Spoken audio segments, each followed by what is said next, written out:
बचपन से ही मेरी आत्मा पर छपे इस निशान में 12 मुखौटे मौजूद है। बस एक बार इन्हें चेहरे पर लगाने की देर है और मैं किसी भी देवता को अपने भीतर बुला सकता हूं। दुनिया के तमाम शूरवीर मेरा नाम सुनकर थरथर कांपते हैं। वो मुझसे कहते हैं, मूर्ख। जिसने भी मेरा नाम सुना वो अपनी जान बचाकर भागा है। लेकिन अफसोस, मेरी यह ड्रैगन वाली तलवार तुम जैसे चूहे का सिर काटने के लिए इस्तेमाल हो रही है।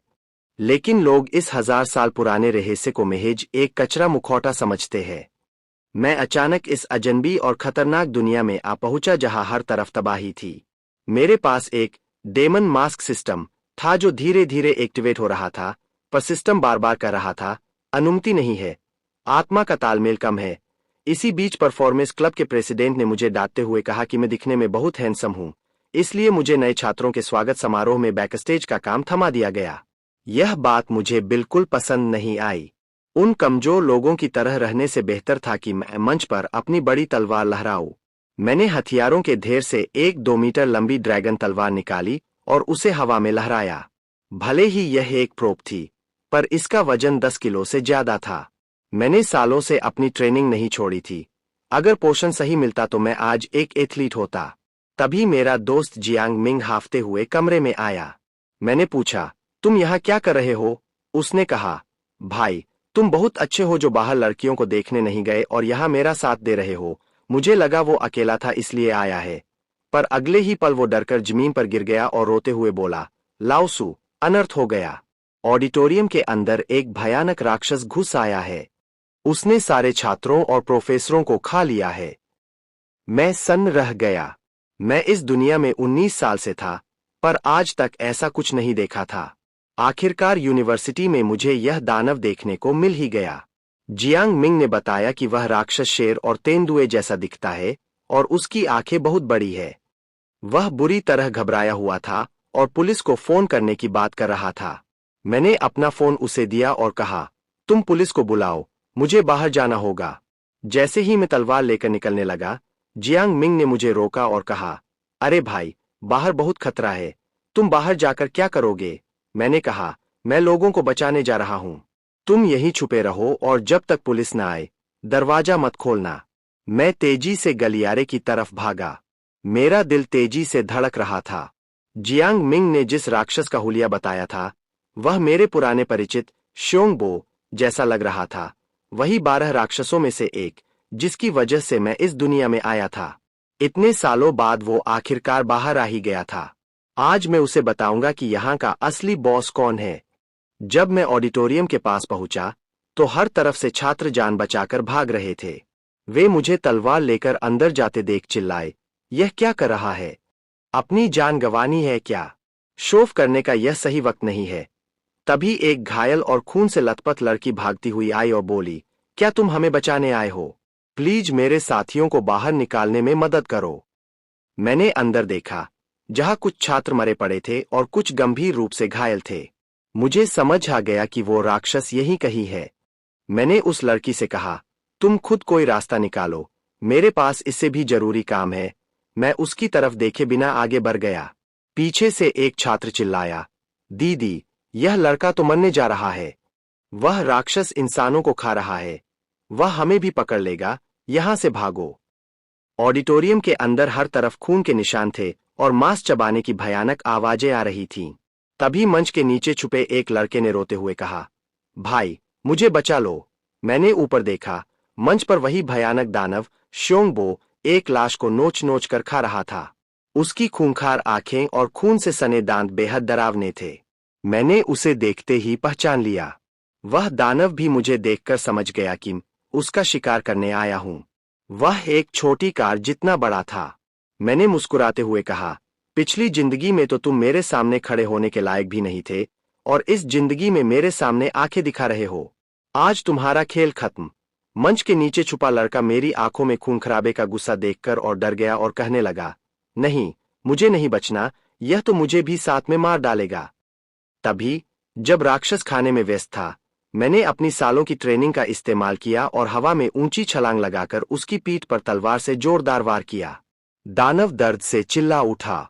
उसने गुस्से में अपने पिछले पैर से मुझ पर जानलेवा हमला किया। पर मैं हवा में ही कलाबाजी खाकर बच निकला। जैसे ही मैंने राहत की सांस ली, तभी हवा को चीरती हुई उसकी लोहे जैसी भारी पूंछ मेरे चेहरे की तरफ आई। मैंने ढाल के रूप में अपनी तलवार आगे की, पर उस जोरदार वार से मेरी तलवार के 2 टुकड़े हो गए और मैं दूर जाकर गिरा। मेरे सिर से खून की धार बहने लगी, जिसने मेरी एक आंख को धुंधला कर दिया। दानव ने एक बार फिर दहाड़ मारी और मंच के नीचे से भागने की कोशिश कर रहे उस लड़के की तरफ देखा। वह लड़का डर के मारे हिल भी नहीं पा रहा था। मैंने टूटी हुई तलवार के साथ खड़े होकर चिल्लाकर कहा, भागो! वहां खड़े होकर क्या देख रहे हो? मेरी आवाज सुनकर वह लड़का होश में आया और वहां से भाग निकला। अब उस विशाल हॉल में सिर्फ मैं और वो दानव बचे थे। ताकत का अंतर बहुत ज्यादा था। दानव मेरी तरफ बढ़ा और उसने मुझे खाने के लिए अपना बहुत बड़ा मुंह खोला। लेकिन उस आखिरी पल में मेरी आंखों में उसकी परछाई दिखी और मेरे दिमाग में एक दिव्य सिस्टम की आवाज गूंजी, होस्ट की शक्तियां जागृत हो चुकी है। ग्वान यू की आत्मा ने आपकी पुकार सुन ली है। कृपया अपना मुखौटा पहनें। मैंने मुस्कुराते हुए कहा, आखिरकार तुम आ ही गए। मेरे पीछे ग्वान यू की एक विशाल हरी परछाई प्रकट हुई। मेरे चेहरे पर वह खूंखार लाल मुखौटा आ गया और मेरी टूटी हुई तलवार ड्रैगन की हरी जादुई ऊर्जा से फिर से जुड़ गई। पूरे हॉल में ड्रैगन की दहाड़ गूंज उठी। आसमान में उड़ता हुआ ड्रैगन। ग्वान यू की शक्ति मेरे भीतर समा गई। मैं एक पल में उस दानव के सामने पहुंच गया। उसकी आंखों में अब मौत का खौफ था। मैंने नीचे से ऊपर की तरफ एक ऐसा वार किया जिसने उसकी फौलाद जैसी गर्दन को मक्खन की तरह काट दिया। जब मैं पीछे मुड़ा तो उस दानव के 2 टुकड़े हो चुके थे। मैंने चैन की सांस ली। बाप रे, यह सच में बहुत खतरनाक था। तभी सिस्टम ने फिर से कहा, बधाई हो, आपने एक शक्तिशाली दानव को हरा दिया है और उसका मुखौटा हासिल कर लिया है। मेरे हाथ में उस भेड़िए का मुखौटा आ गया था। मुझे समझ आया कि अगर मैं इन सभी 12 उपद्रवी राक्षसों के मुखौटे इकट्ठा कर लूं, तो शायद मैं अपनी पुरानी दुनिया में वापस लौट सकूंगा। तभी बाहर पुलिस की गाड़ियों के सायरन गूंजे। सुरक्षा बल के जवान दरवाजा तोड़कर अंदर आ गए। मैंने बिना देरी किए दोनों मुखौटों को अपने सिस्टम के अंदर छिपा दिया। एक महिला पुलिस अधिकारी ने अंदर आकर चिल्लाया, कोई हिलेगा नहीं। अपने हथियार नीचे डालो और हाथ ऊपर करो। उसकी आंखें बाज की तरह तेज थीं। उसने मुझे प्लास्टिक की तलवार पकड़े और खून से लथपथ देखा। एक सिपाही ने कहा, मैडम, हमने पूरा हॉल छान मारा है। यहां कोई राक्षस नहीं है। सिर्फ यह छात्र ही संदिग्ध लग रहा है। महिला अधिकारी ने तुरंत आदेश दिया, पूरे इलाके को सील करो, छात्रों को बाहर निकालो और इस लड़के को पूछताछ के लिए थाने ले चलो। थाने की तरफ जाते हुए जिस लड़के की जान मैंने बचाई थी, वह पुलिस अधिकारी को समझा रहा था, मैडम, मेरी बात मानिए। इसी भाई ने मेरी जान बचाई है। आप गलत इंसान को पकड़ रही है। वह सच में एक राक्षस था। पूछताछ के कमरे में महिला अधिकारी मेरे सामने बैठी और टेबल पर हाथ मारकर बोली, सीधे मुद्दे पर आते हैं। क्या तुम कभी किसी अजीब जीव से मिले हो? क्या तुम एक ब्रेकर, शक्तिशाली इंसान हो? उसकी आंखें मेरी आंखों में सच तलाश रही थीं, लेकिन मैं शांत रहकर सोच रहा था कि इन्हें इन जीवों के बारे में पहले से पता है। लेकिन इनका रवैया क्या होगा, यह सोचकर मैंने कुछ नहीं बोला। तभी दरवाजा खुला और एक पुरुष और एक महिला अधिकारी अंदर आए। महिला अधिकारी ने मुझसे कहा, यह छात्र सुमिंग है, अब आप इससे बात कर सकते हैं। वह बाहर चली गई। दूसरी महिला अधिकारी ने मुस्कुराते हुए कहा, सुमिंग, सुरक्षा नियमों के अनुसार जो भी बात यहां होगी वह बाहर नहीं जानी चाहिए। मेरा नाम हुआंग शियाओलिंग है और ये शेन यांग है। हम 5th स्पेशल रिसर्च इंस्टीट्यूट से है। तुम बाहरी दबाव के कारण एक ब्रेकर बन चुके हो। तुम्हारे पास 2 रास्ते हैं। पहला, हमारे साथ जुड़कर इंटर्न बन जाओ, जहां तुम्हें 25,000 सैलरी और मेडिकल इंश्योरेंस मिलेगा। दूसरा, सरकार की निगरानी में रहो, जहां तुम्हें 8,000 का खर्च मिलेगा, पर तुम यह शहर छोड़कर नहीं जा सकते। मेरे पास खोने के लिए कुछ नहीं था। जेल जाने से बेहतर था कि मैं पहला विकल्प चुनूं। मैंने इंटर्न बनने का फैसला किया। यह सुनकर शेन यांग हंसा और बोला, इतनी जल्दी खुश मत हो। हमारे ग्रुप में आने के लिए तुम्हें एक परीक्षा पास करनी होगी। तुम्हारी शक्तियों को देखते हुए लगता है कि तुम पहले राउंड में ही बाहर हो जाओगे। हुआंग शियाओलिंग ने उसे डांटा और मुझसे कहा, सुमिंग, उसकी बातों पर ध्यान मत दो। इस दुनिया में शक्तियां 5 तरह की होती है, super human, mental, natural, special और ऑब्जेक्ट टाइप। तुम्हारी शक्ति ऑब्जेक्ट, मुखौटा, टाइप है, जिसकी सीमा तुम्हारी खुद की ताकत पर निर्भर करती है। मुझे कोई फर्क नहीं पड़ता था, क्योंकि किसी को नहीं पता था कि मेरे पास सिर्फ मुखौटा नहीं, बल्कि पूरा डेमन सिस्टम है। उसी समय बाहर के मैदान में नए ब्रेकर की परीक्षा चल रही थी। एक चट्टानी शरीर वाले लड़के ने एक बड़े बाघ जैसे दानव को एक ही मुक्के में हरा दिया था। अधिकारी ने टैबलेट पर नोट किया, वांग वू, लेवल 1 दानव को हराया। क्षमता बेहतरीन। भीड़ उसका हौसला बढ़ा रही थी और वांग वू गर्व से अपनी कमर पर हाथ रखकर खड़ा था। ऐसा लग रहा था कि वह इस साल का नंबर 1 ट्रेनी बनेगा। तभी मैंने वहां कदम रखा और कहा, मुझे सबसे ऊंचे स्तर की परीक्षा देनी है। ऊंचे टेरेस पर खड़े बड़े अधिकारी भी यह देख रहे थे। एक बूढ़े अधिकारी ने कहा, इस समय ऑब्जेक्ट टाइप में सबसे मजबूत यान शिसान है, लेकिन तलवार एक हथियार है। इस मुखौटे वाले लड़के की तुलना उससे नहीं हो सकती। दूसरे अधिकारी ने मुस्कुराते हुए कहा, शायद यह लड़का हमें कोई सरप्राइज दे दे। मैंने हथियार स्टैंड से एक भारी कुल्हाड़ी जैसी तलवार चुनी। जैसे ही मैं मैदान के बीच में पहुंचा, जमीन फटी और एक विशाल पत्थरों से बना नीला सांप, ग्रीन स्टील रॉक स्नेक, बाहर निकला, जो अपने लेवल का सबसे मजबूत जीव था। भीड़ में खड़ी लड़की चिल्लाई, यह तो सबसे खतरनाक सांप है। सु मिंग के साथ जानबूझकर ऐसा किया गया है। वांग वू ने उसे धक्का देते हुए कहा, चुप रहो। किसने कहा तुम्हें उसे बताने के लिए? वह मुझसे जल रहा था क्योंकि मैंने उसकी सारी लाइमलाइट छीन ली थी। भीड़ मुझ पर हंस रही थी। एक ऑब्जेक्ट टाइप का कचरा। शुरुआत में थोड़ा मजबूत क्या हो गया, खुद को भगवान समझ रहा है। यह सब बस उस लड़की के सामने हीरो बनने के लिए कर रहा है।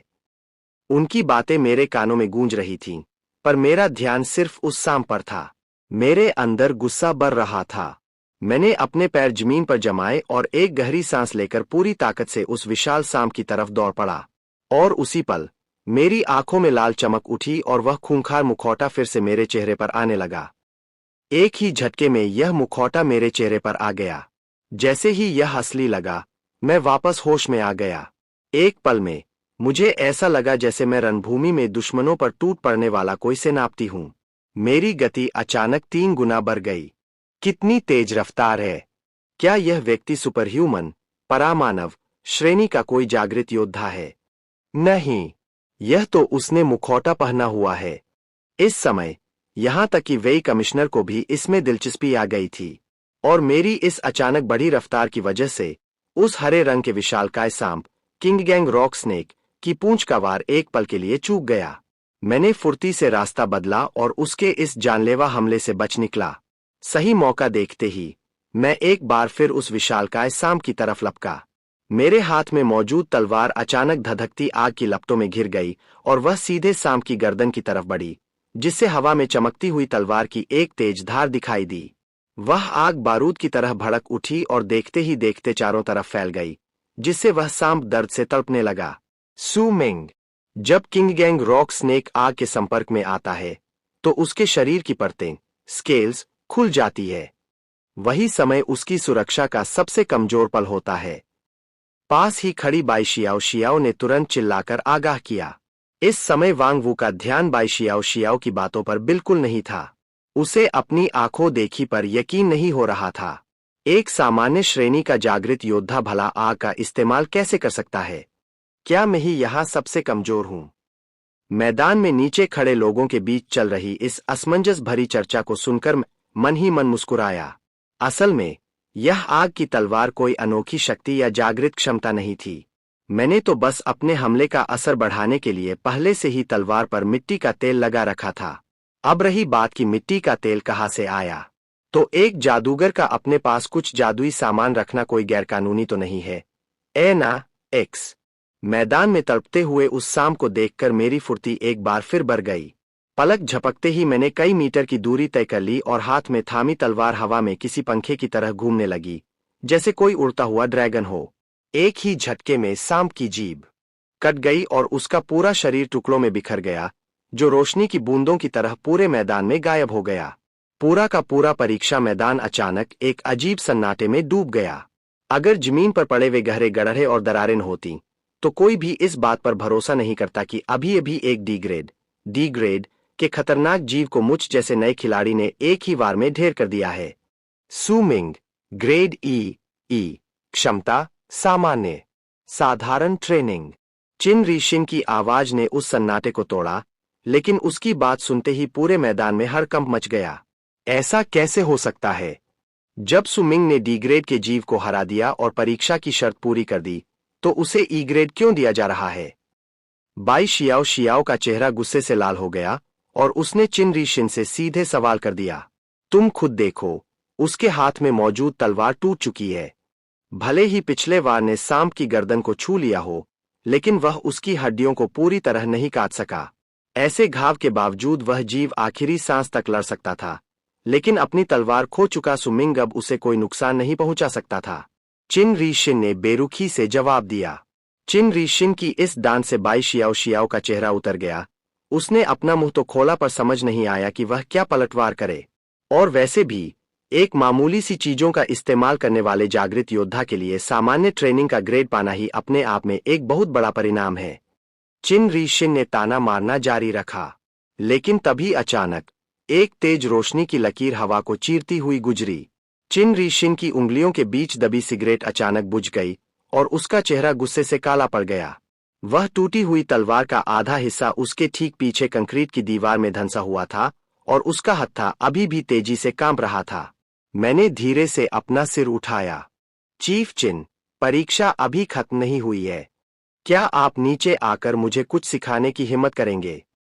दूर खड़े कमिश्नर वे यह नजारा देखकर अपनी हंसी नहीं रोक पाए। हा हा हा, इसे कहते हैं नौजवान। इसके अंदर का यह पागलपन वाकई काबिले तारीफ है। उन्होंने अपने पास खड़े यून डिंग तियान के कंधे पर हाथ रखा। क्या यह तुम्हें 20 साल पहले के उस पल की याद नहीं दिलाता, जब तुम अपनी भारी बंदूक लेकर यून परिवार के पुश्तैनी ठिकाने में घुस गए थे? यह लड़का, यह अभी मुझसे बहुत पीछे है। यून डिंग तियान ने भले ही ठंडी सांस भरी, लेकिन उसकी आंखों में एक छिपी हुई तारीफ साफ देखी जा सकती थी। लड़के, तुम्हारी हिम्मत तो देखो।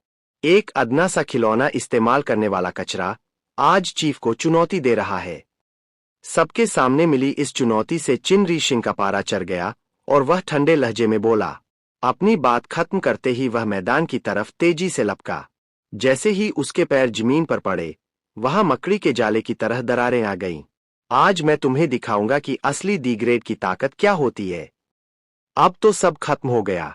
सु मिंग ने तो अभी तक बुनियादी तकनीकों का अभ्यास भी नहीं किया है। वह भला चीफ का मुकाबला कैसे कर सकता है?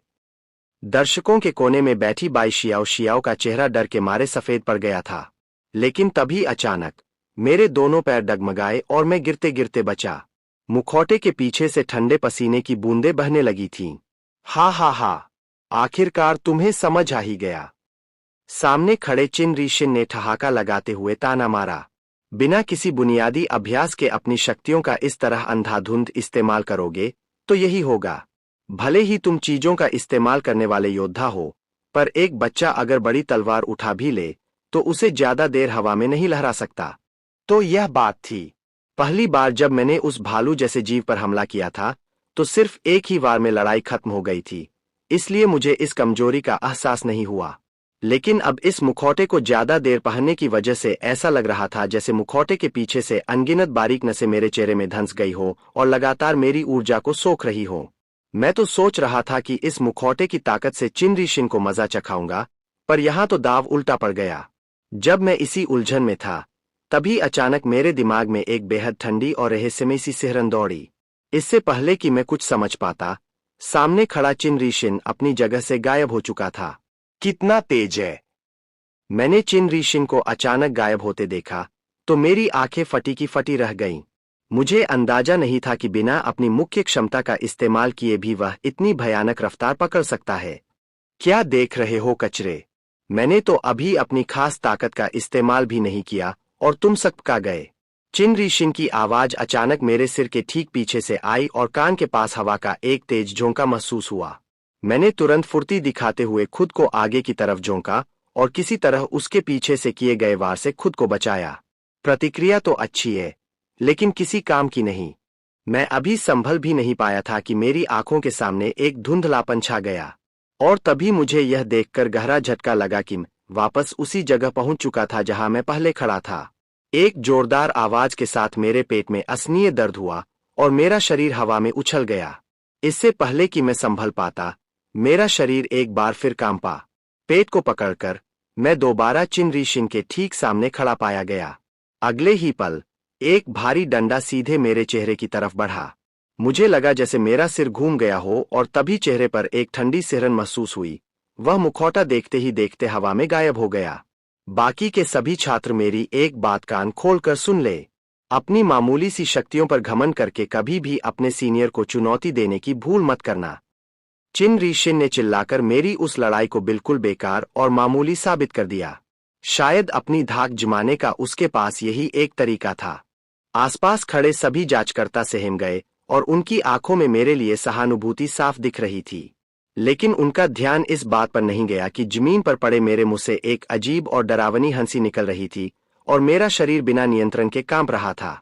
अचानक मेरे दिमाग में वही ठंडी आवाज फिर से गूंजी। लड़के, क्या तुम्हें मेरी ताकत चाहिए? मुझसे भीख मांगो, मुझसे मिन्नतें करो और मैं उस शख्स को यहीं ढेर कर दूंगा। मैं तुम्हारा मालिक हूं। तुम्हारी इतनी हिम्मत कि तुम मुझसे ही सौदा कर रहे हो। मैंने मन ही मन मुस्कुराते हुए यह बात कही और धीरे धीरे मेरा होश खोने लगा। इस बीच चिन शिन को भी मेरे अंदर आए इस अजीब बदलाव का एहसास हो गया था, लेकिन उसका चेहरा अब भी सख्त था और उसमें कोई घबराहट नहीं थी। उसे लगा कि मैं बस कोई ढोंग कर रहा हूं। नाटक कर रहे हो।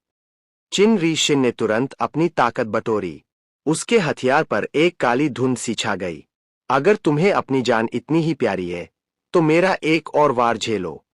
मेरा थका हुआ शरीर एक बार फिर चिन शिन के सामने खिंचा चला आया।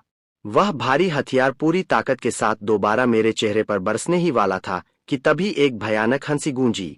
चिन शिन का पूरा शरीर जैसे जम गया। उसने तुरंत खुद को एक तरफ मोड़ा और उस जगह से पीछे हट गया। कौन हंस रहा है? चिन शिन की आवाज में एक अनजाना सा डर साफ झलक रहा था। लेकिन इस पल मैं पूरी तरह सीधा खड़ा हो चुका था। मेरा सिर अपने आप धीरे धीरे हिल रहा था। सू मिंग। चिन शिन को कुछ गड़बड़ लगी तो उसने परखने के लिए मेरा नाम पुकारा। तभी एक ऐसी डरावनी हंसी गूंजी जो बिल्कुल मेरी नहीं थी। ताकत की कीमत तुम्हें अपने खून से चुकानी होगी। पलक झपकते ही एक नीले रंग का भयानक और डरावना मुखौटा, जिसकी आंखें बाहर को उबली हुई थीं, मेरे चेहरे पर आ गया। भूत! कोई अनहोनी हुई है। किसी ने घुसपैठ की है। जल्दी मदद बुलाओ। नीचे खड़े दर्शकों में भगदड़ मच गई।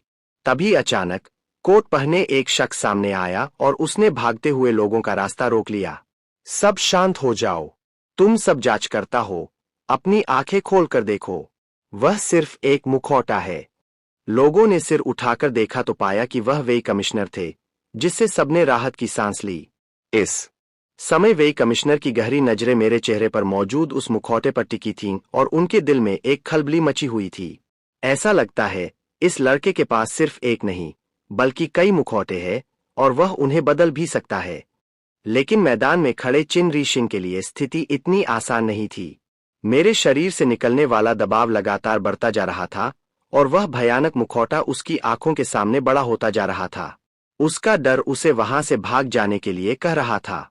तभी एक चुटकी बजने की आवाज आई और मेरा बढ़ता हुआ शरीर वापस अपनी पुरानी जगह पर आ गया।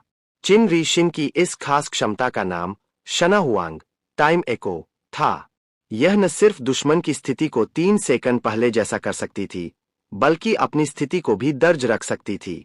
वह जब चाहे खुद को उस जगह पर वापस ला सकता था। लेकिन इस समय चिन शिन के माथे पर पसीने की बूंदें आ चुकी थीं। अगर वह अपने पद और गरिमा को बनाए रखने की जिद पर न अड़ा होता तो शायद अब तक हार मान चुका होता। नहीं, इस हालत में यह लड़का ज्यादा देर नहीं टिक पाएगा। जब तक वह मुझ पर वार नहीं कर पाता, मैं उसे थकाकर हरा सकता हूं। चिन शिन को अचानक अपनी जीत पक्की लगने लगी। मैं मानता हूं कि तुम एक जीनियस, प्रतिभाशाली हो, लेकिन आज की जीत मेरी ही होगी। जैसे ही उसने दोबारा अपना दायां हाथ उठाने और मेरी स्थिति को बदलने की कोशिश की, तभी मेरी धीमी सी हंसी उसके ठीक कान के पास गूंजी। आप क्या कह रहे हैं, चीफ? गड़बड़ है। चिन शिन को पता ही नहीं चला कि उसके इतने करीब कैसे आ गया। उसने घबराकर अपनी उंगली से इशारा करने की कोशिश की ताकि स्थिति को बदला जा सके, लेकिन तभी एक आवाज हुई। मैं मुस्कुराते हुए वापस अपनी शुरुआती जगह पर पहुंच गया, जैसे मैं वहां से कभी हिला ही न हूं। लेकिन इस बार मेरे हाथ में एक कटा हुआ हाथ था। मेरा हाथ। तुम पागल हो। यह तो सिर्फ एक परीक्षा थी। चिन री-शिन दर्द से बुरी तरह चिल्ला उठा। मैदान में खड़े सभी लोग यह देखकर दंग रह गए। किसी ने सपने में भी नहीं सोचा था कि पहले ही दिन आया एक नया लड़का इतनी आसानी से चीफ का हाथ काट देगा। यून डिंग तियान ने मैदान के बिगड़ते हालात को देखा और कदम आगे बढ़ाए। कमिश्नर यून, इतनी जल्दी भी क्या है? सिर्फ एक हाथ ही तो कटा है, जुड़ जाएगा। थोड़ा और तमाशा देखते हैं। वेई कमिश्नर ने हमेशा की तरह बेहद शांत लहजे में कहा। मैं अजीब तरीके से मुस्कुराया। चीफ, क्या आपको अब भी लगता है कि चीजों का इस्तेमाल करने वाले योद्धा कचरा होते हैं? मुझे जवाब दीजिए। मेरी उस अजीब हंसी ने वहां खड़े सभी लोगों के रोंगटे खड़े कर दिए। पागल। यह लड़का पूरी तरह से पागल है। वांग वू इस बार सच में बुरी तरह डर गया था। अभी कुछ देर पहले वही सबसे ज्यादा चिल्लाकर मेरा मजाक उड़ा रहा था। सुमिंग, मैं मानता हूं कि तुम्हारे पास ताकत है, लेकिन आगे का रास्ता लंबा है, याद रखना। अपनी बात कहकर चिन री-शिन ने खुद को शांत किया। आज भले ही उसका दाव उल्टा पड़ गया था, लेकिन वह जानता था कि मैं उसे जान से नहीं मार सकता था। लेकिन तभी वही ठंडी आवाज फिर से आई। अगर मैं तुम्हारी जगह होता तो सुमिंग के होश में आने का इंतजार करता और फिर इसे मजा चखाता। तुम्हारा मांस वाकई बहुत स्वादिष्ट होगा। एक पल में मेरा शरीर किसी साए की तरह तेजी से आगे बढ़ा। चिन री-शिन का चेहरा डर से पीला पड़ गया और उसे अपने किए पर बेहद पछतावा होने लगा। काश उसने पहले अपने बाएं हाथ से लड़ने का अभ्यास किया होता। जैसे ही मेरा हाथ उसके शरीर को चीरने ही वाला था, तभी मुझे अपनी पीठ के पीछे एक ठंडी सिहरन महसूस हुई। अगले ही पल मेरा शरीर चिन री-शिन के ठीक सामने रुक गया। चिन री-शिन के माथे से पसीने की एक बूंद टपकी। यून डिंग तियान न जाने कब चुपके से मेरे पीछे आ चुका था और उसने अपने मजबूत हाथ से मेरी गर्दन को दबोच रखा था। बूढ़े अंकल, आप क्या काम करते हैं? मैंने थोड़े मजाकिया अंदाज में उससे पूछा। तुम बहुत पहले ही होश में आ चुके थे, ए ना? यून डिंग तियान ने सख्त लहजे में पूछा। मुझे नहीं पता, मैं तो अभी अभी होश में आया हूं। असल में उस मुखौटे के हटने से ठीक एक सेकंड पहले ही मैं होश में आ चुका था, लेकिन मुझे अंदाजा नहीं था कि वह इस बात को टाल जाएगा। इस बूढ़े की ताकत वाकई बेमिसाल थी। और वैसे भी मेरा इरादा सच में चीफ को मारने का नहीं था, मैं तो बस उसे थोड़ा डराना चाहता था। आखिरकार नीचे इतने बड़े बड़े लोग जो खड़े थे। कमिश्नर यून, मैंने तो पहले ही कहा था कि इस लड़के में कोई खराबी नहीं है। आप खामख्वाह परेशान हो रहे थे। तभी वेई कमिश्नर मुस्कुराते हुए मैदान में आए। उनकी सुनहरे चश्मे के पीछे छिपी आंखें मुझे बड़े गौर से देख रही थीं। सुमिंग, मैं इस केंद्र के कमिश्नर होने के नाते तुमसे माफी मांगता हूं। हमारे यहाँ किसी भी क्षमता के साथ भेदभाव नहीं किया जाना चाहिए। चिन री-शिन ने एक चीफ के रूप में अपनी मर्यादा लांघी है। मैं उसके खिलाफ सख्त कार्रवाई करूंगा। वेई कमिश्नर ने मुस्कुराते हुए अपना रुख साफ कर दिया। मैं भी कोई बेवजह बात बढ़ाने वाला इंसान नहीं था, इसलिए मैंने मौके का फायदा उठाया और अपने चेहरे से उस मुखौटे को हटा लिया। तभी मेरे कानों में सिस्टम की वही जानी पहचानी आवाज फिर से गूंजी। बधाई हो, आपका नए मुखौटे के साथ तालमेल बैठ गया है। आपको यक्षा मुखौटा प्राप्त हुआ है और आपकी गति 3 गुना बढ़ गई है। मुझे भी उम्मीद नहीं थी कि इस तरह अचानक मुझे यक्षा मुखौटा मिल जाएगा। यक्षा, जिसे जल का रक्षक भी कहा जाता है, उसकी शक्ति अब मेरे पास थी। तभी मेरे दिमाग में एक बड़ा विचार आया। अगर मैं पहले इस मुखौटे को पहनूं और फिर अपनी क्षमता का इस्तेमाल करूं, तो क्या मैं 3 गुना रफ्तार से हमला कर पाऊंगा? मैं वाकई एक जीनियस हूं। कमिश्नर, आपने कुछ ज्यादा ही कह दिया। मैं और चीफ तो बस आपस में अभ्यास कर रहे थे। क्यों चीफ? मैंने चीफ के कटे हुए हाथ को पकड़ते हुए उसकी तरफ देखा। तो अब मेरी परीक्षा के परिणामों का क्या होगा? सुमिंग, ग्रेड डी, बेहतरीन क्षमता, विशेष ट्रेनिंग। चिन री-शिन ने अपने दांत भींचते हुए एक एक शब्द चबाकर कहा। यह सुनते ही वहां खड़े सभी जांचकर्ताओं के होश उड़ गए। Grade D. कितने समय बाद किसी नए लड़के को पहली ही परीक्षा में ग्रेड डी मिला है। यह तो कोई जादुई करिश्मा है।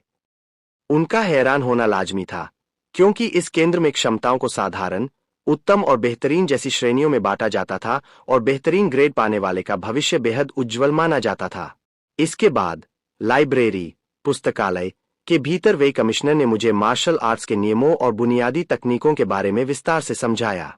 उन्होंने बताया कि आज की दुनिया में मार्शल आर्ट्स के जो भी नियम हैं, वे सब जियांग वांग नाम के एक व्यक्ति की खोज है।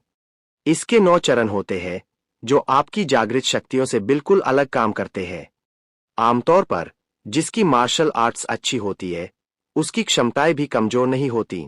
तभी कमिश्नर वेई ने अलमारी से एक पुरानी किताब निकाली।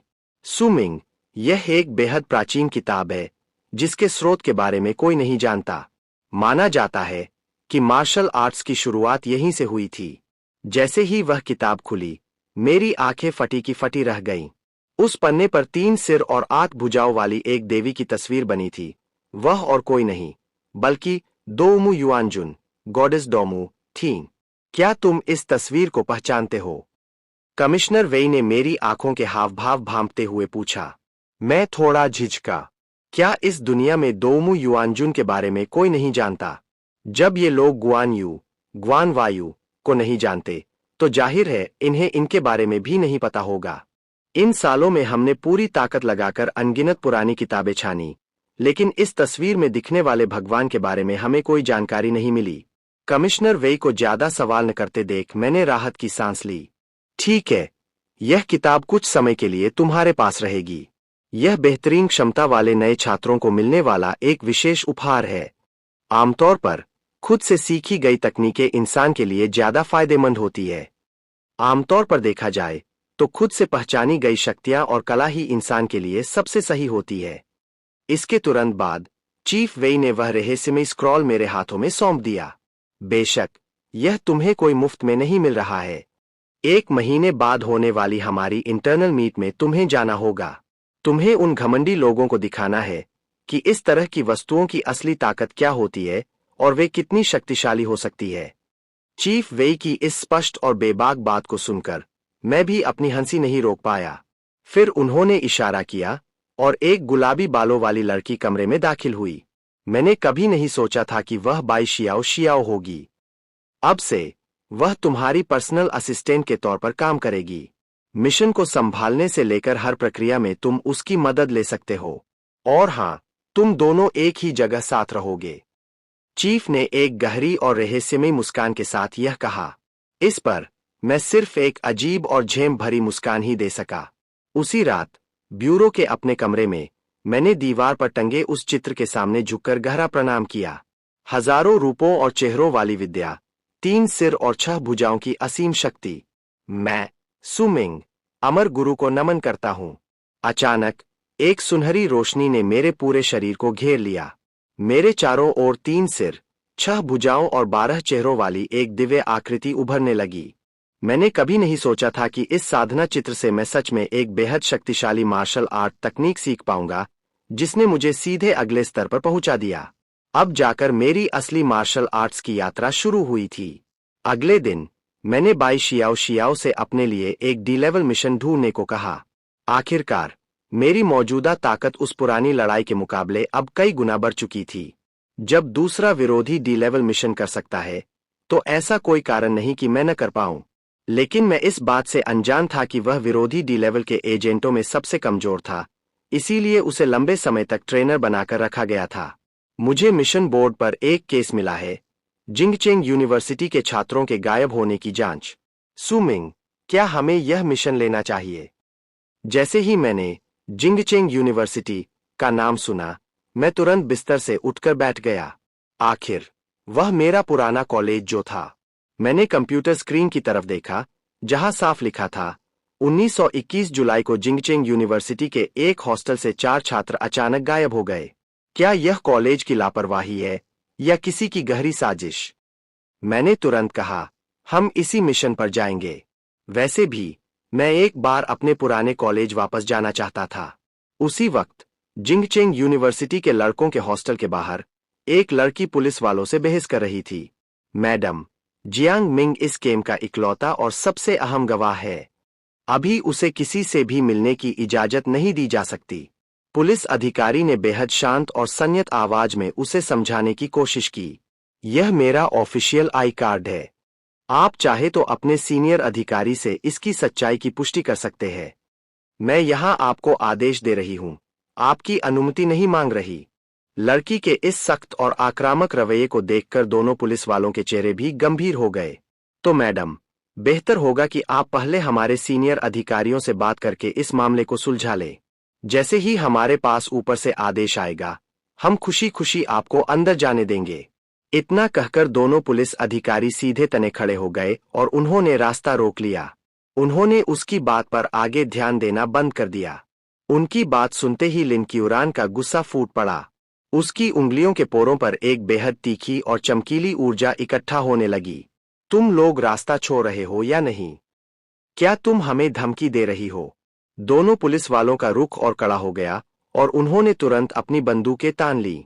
ठीक उसी नाजुक मोड़ पर मैं अचानक लिन क्यूरान के ठीक पीछे आ गया। उसने चौंककर मुझ पर हमला करना चाहा, लेकिन मैंने बड़ी आसानी से खुद को बचा लिया। अरे अरे, आप सभी शांत हो जाइए। यह सिर्फ एक गलतफहमी है और कुछ नहीं। मैंने तुरंत हाथ उठाकर इस बढ़ते टकराव को रोकने की कोशिश की। तुम कौन हो? अचानक बीच में आए मुझे देखकर पुलिस वाले और सतर्क हो गए। मैं बस मुस्कुराया और अपना फोन दिखाया, जिस पर कॉल चल रही थी। फोन के दूसरी तरफ से यिन होंगयुए की आवाज आई। श्याओली, श्याओ वांग, जो भी यह कह रहा है, उसके काम में पूरी मदद करो। असल में जब मुझे पता चला कि ये दोनों पुलिस वाले वेस्ट डिस्ट्रिक्ट से है, तभी मैंने पहले ही यिन होंगयुए से संपर्क कर लिया था।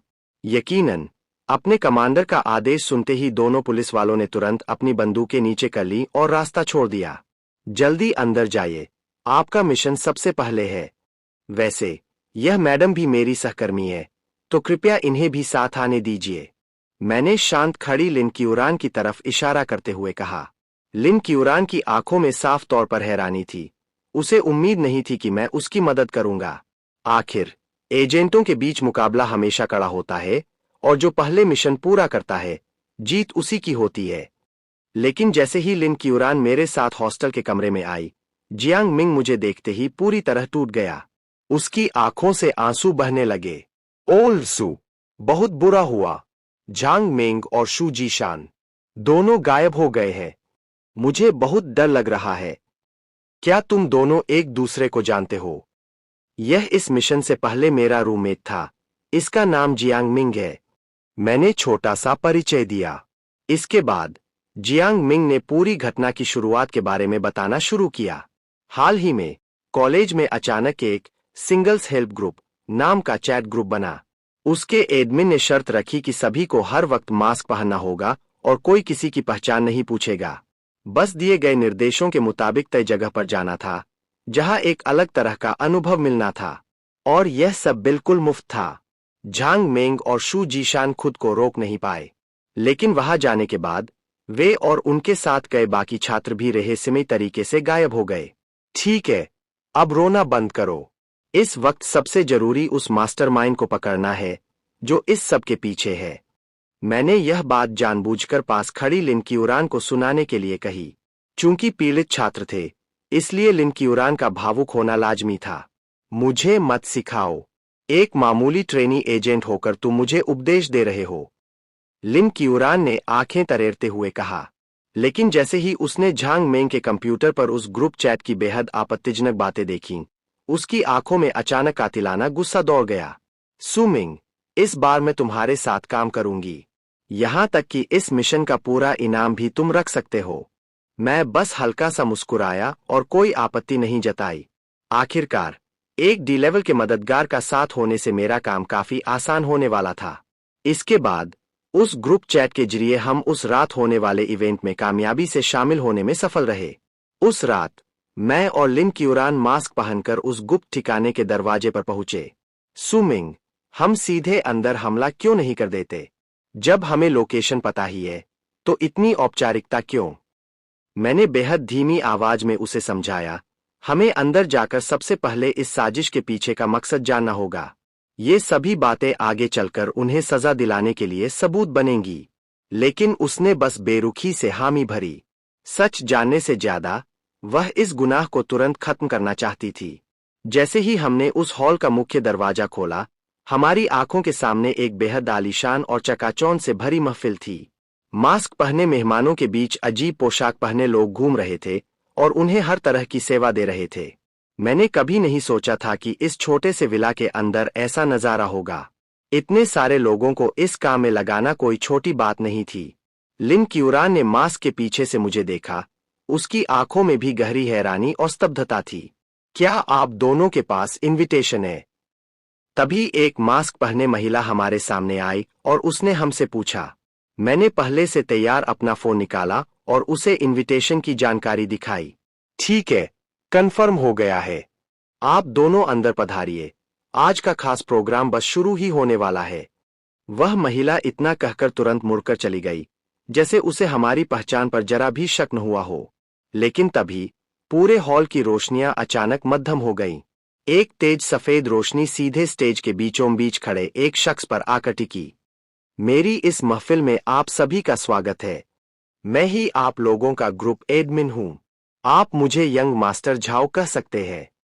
Young master Zhao? क्या यह जिंगचेंग के सबसे अमीर खानदान का वही झाओ है? मैं मन ही मन सोचने लगा। ऐसा लगता है कि आप सभी अब और इंतजार नहीं कर सकते, तो मैं भी बात को ज्यादा नहीं घुमाऊंगा। आज आप लोगों के लिए जो आने वाला है वह बेहद खास है। आप सभी जानते ही होंगे कि इस साल कॉलेज की सबसे खूबसूरत लड़कियों की लिस्ट आ चुकी है। ना? हा हा हा। रोशनी के नीचे खड़ा वह शख्स बेहद घमंड और पागलपन से हंस रहा था। स्टेज के नीचे मास्क पहने बाकी लोग भी इस पर झूमने लगे। लेकिन ठीक उसी पल एक अजीब और नशीली खुशबू पूरे हॉल में फैलने लगी। मुझे अचानक महसूस हुआ कि मेरा गला सूख रहा है और जीभ अजीब हो रही है। तभी मेरे कानों में एक चेतावनी गूंज उठी। सावधान! यह खुशबू सामान्य नहीं है। यह होश उड़ाने वाली ताकत है। शिट! यह हवा तो बिल्कुल ठीक नहीं है। मैं झटके से होश में आया और मुड़कर देखा तो लिन क्यूरान का चेहरा लाल पड़ चुका था और वह कमजोर होकर मुझ पर ढह रही थी। अरे! मुझ पर ऐसे मत गिरो। मुझे उम्मीद नहीं थी कि इस नशीली हवा का असर इतना तेज होगा कि एक डी लेवल की एजेंट भी इसे बर्दाश्त नहीं कर पाई, तो बाकी आम छात्रों का क्या हाल हुआ होगा। सुमिंग, उसे चोट पहुंचाओ। तभी मेरे ईयरफोन से अचानक बाई शियाओ शियाओ की आवाज आई। मेरी बैकअप टीम के तौर पर वह दूर बैठकर पूरे हालात पर नजर रखे हुए थी ताकि सही फैसला ले सके। तुम मजाक तो नहीं कर रही ना? बाई शियाओ शियाओ के इस अजीब सुझाव पर मुझे यकीन नहीं हो रहा था। लिन क्यूरान की ताकत धातु और हथियारों से जुड़ी है। किसी भी धात्विक चीज से उसे गहरा झटका लगेगा। तुम किसी नुकीली चीज से उस पर वार करो। सुपर कंप्यूटर की गणना के मुताबिक उसे होश में लाने का यह तरीका 97% से ज्यादा कारगर है। शायद उसे लगा कि मुझे यकीन नहीं होगा, इसलिए उसने तुरंत डेटा का हवाला भी दे दिया। बात यहां तक पहुंच चुकी थी तो मैंने बिना देर किए पास की मेज से चाकू उठाया और सीधे उसकी तरफ बढ़ा। चाकू का वार होते ही लिन क्यूरान के शरीर से एक झटका लगा। सुमिंग, तुम्हारा यह वार वाकई काफी गहरा और तीखा था। एक ठंडी और गुस्से से भरी आवाज मेरे कानों में गूंजी। सीनियर, यह तो सुपर कंप्यूटर का आइडिया था, मेरा इसमें कोई कसूर नहीं है। मैंने झेंपते हुए हाथ हिलाकर सफाई दी। इससे पहले कि मैं अपनी बात पूरी कर पाता, पूरा हॉल अचानक शोर से गूंज उठा। वह आ गई। सबसे खूबसूरत लड़की बाहर आ गई। पहले मैं जाऊंगा। मास्क पहने हुए लोगों की भीड़ पागल होकर आगे बढ़ने लगी।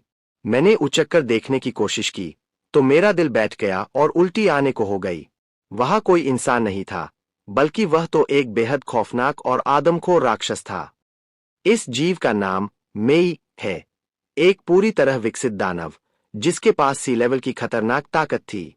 इसके हाव भाव देखकर लगता है कि यह बहुत जल्द अपनी पूरी ताकत में आने वाला है। यह हमारी मौजूदा क्षमता से बाहर है। हमें तुरंत यहां से निकलना होगा। बाई शियाओ शियाओ की घबराई हुई आवाज ईयरफोन में गूंजी। लेकिन इससे पहले कि मैं कोई कदम उठा पाता, यंग मास्टर झाओ ने बेहद ठंडी नजरों से हमें देखा और कहा, मैं तो पहले ही समझ गया था कि तुम दोनों में कुछ गड़बड़ है। जब सब लोग झूम रहे थे, तब सिर्फ तुम दोनों चुपचाप खड़े थे। अब जब हमारा भेद खुल ही चुका था, तो हमने बिना देर किए अपने चेहरों से मास्क उतारकर फेंक दिए। झाओ ने बस हाथ से एक इशारा किया और विला के अंदर से काले कपड़ों में सजे सुरक्षाकर्मियों की एक बड़ी फौज निकल आई। उनकी चाल ढाल देखकर साफ था कि वे सभी बेहद ऊंचे दर्जे के लड़ाके थे। वाकई झाओ खानदान की यह ताकत और उनकी सुरक्षा का स्तर बेहद खतरनाक था। झाओ के चेहरे पर जीत का पूरा भरोसा था। उसने हमारी तरफ देखकर कहा, तुम दोनों एजेंट क्यों न मेरे साथ आ जाओ। झाओ ग्रुप तुम्हें उस ब्यूरो से 3 गुना ज्यादा पैसा देगा। उस मामूली सी नौकरी में क्या रखा है, यहां तुम्हें हर तरह की आजादी मिलेगी। लेकिन लिन क्यूरान के पास उसकी बकवास सुनने का समय नहीं था। उसने अपनी हथेली घुमाई और एक तेज धात्विक गूंज के साथ उसकी शक्तियां जाग उठीं। झाओ, तुमने नियमों का उल्लंघन किया है। अब तुम्हें गिरफ्तार किया जाता है। अगर तुमने विरोध किया तो इसे बगावत मानकर सीधे ढेर कर दिया जाएगा। लिन क्यूरान की आवाज बर्फ की तरह ठंडी और जानलेवा थी। यह सुनकर झाओ और जोर से पागल की तरह हंसने लगा। क्या तुम जैसे मामूली लोग मुझे पकड़ेंगे? ब्यूरो की औकात ही क्या है? मेरे एक फोन पर तुम्हारे चीफ को खुद यहां आकर मुझसे माफी मांगनी पड़ेगी। अभी उसकी बात पूरी भी नहीं हुई थी कि लिन क्यूरान के एक इशारे पर झाओ के हाथ का ग्लास चकनाचूर हो गया। अपने हाथ को जख्मी देखकर झाओ का गुस्सा 7वें आसमान पर पहुंच गया। इन कसी हुई कमजोरों को, इन सबको खत्म कर दो, मार डालो इन्हें। अगले ही पल लिन क्यूरान की आंखों में कातिलाना चमक दौड़ गई। उसकी एक ही नजर वहां मौजूद लोगों के लिए काल बन गई। इसके तुरंत बाद हजारों की तादाद में तेज और नुकीली धात्विक किरणें बारिश की तरह उन सुरक्षाकर्मियों पर बरस पड़ी। एक के बाद एक धमाके होने लगे। हमारे सामने मौजूद हर एक सुरक्षाकर्मी के सीने पर एक गहरा और जानलेवा जख्म उभर आया था। मैंने हैरान होकर सिर हिलाया।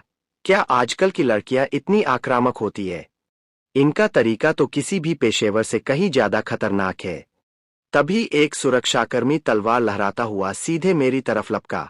मेरी जुबान पर एक मुस्कान आई और मेरे चेहरे पर एक खौफनाक नीले राक्षस का मुखौटा उभर आया। मेरी पूरी ऊर्जा पल भर में किसी नर्क के सबसे भयानक जल्लाद जैसी हो गई। चलो, अब खेल शुरू करने का वक्त आ गया है। इससे पहले कि वह हमलावर कुछ समझ पाता, मैं एक साए की तरह उसके सामने पहुंचा और एक ही जोरदार किक से उसका सीना चीर दिया। यह नजारा देखकर लिन क्यूरान की आंखें फटी की फटी रह गईं। उसे लगा था कि उसका गुस्सा ही सबसे ज्यादा था, लेकिन उसने कभी नहीं सोचा था कि मुझ जैसा नया लड़का उससे भी कहीं ज्यादा आक्रामक और खौफनाक साबित होगा।